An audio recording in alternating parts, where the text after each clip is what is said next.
Olá! Hoje a gente vai mergulhar num guia que é bem prático, mas que também une a ciência mais moderna com uma sabedoria espiritual bem antiga. E por que juntar esses dois mundos, né? Porque, no fundo, os dois querem a mesma coisa: entender a gente, a condição humana e mostrar caminhos para viver melhor. O nosso foco aqui é encarar de frente dois dos maiores desafios de hoje em dia: o estresse e a depressão.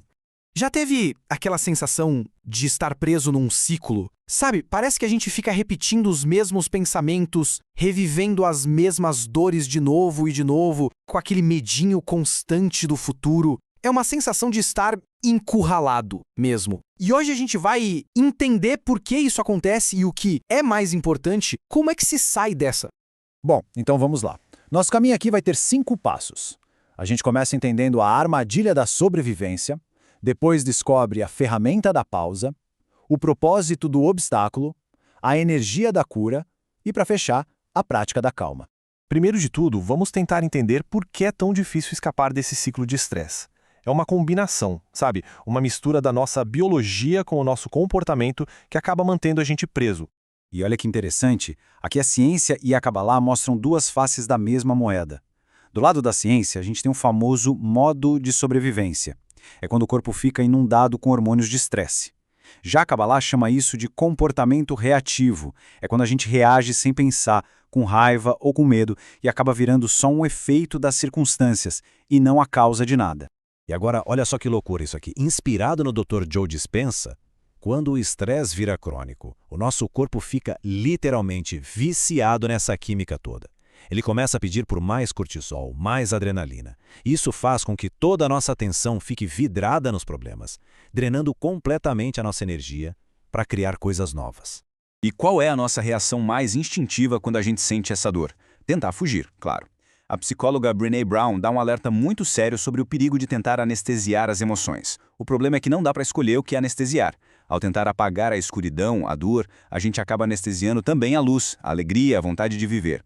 É o que algumas terapias chamam de esquiva experiencial. Fugir da ansiedade no curto prazo só faz o medo ficar ainda mais forte lá na frente. Certo. Então, se fugir da dor não adianta, o que a gente faz? A resposta está numa ferramenta muito poderosa que serve para quebrar esse ciclo vicioso. E aqui é muito importante fazer uma distinção. Não estamos falando de suprimir as emoções, que é tipo tentar afundar uma bola na água. Uma hora ela vai voltar com muito mais força. Estamos falando de resistência, um conceito da Kabbalah.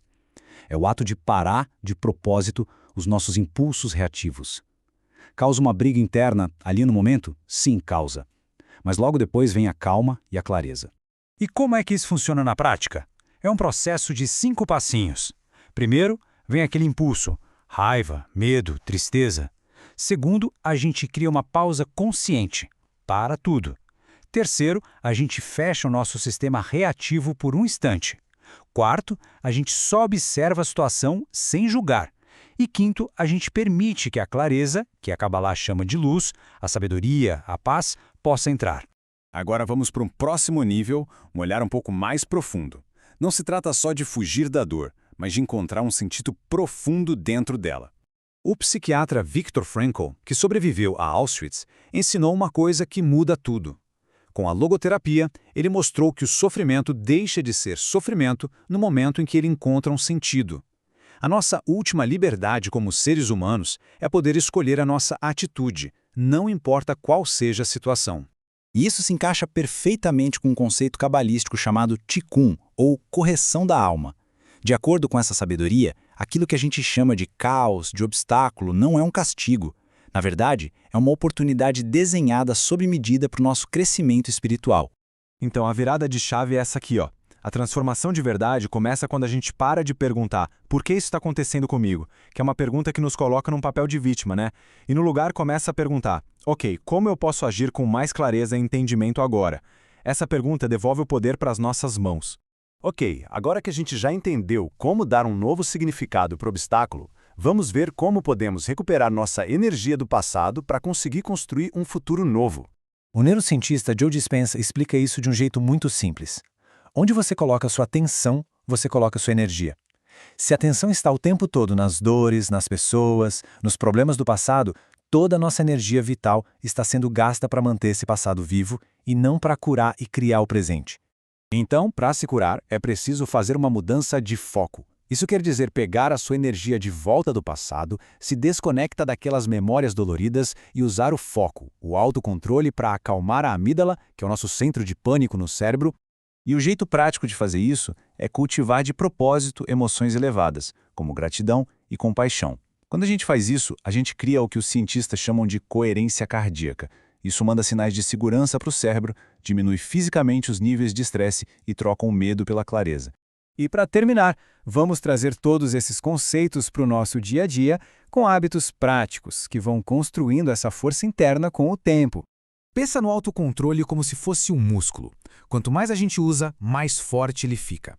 Pequenos atos de disciplina, tipo se exercitar mesmo sem vontade, fortalecem essa força de vontade. E o legal é que essa disciplina acaba vazando para outras áreas da vida, diminuindo a ansiedade e melhorando o humor.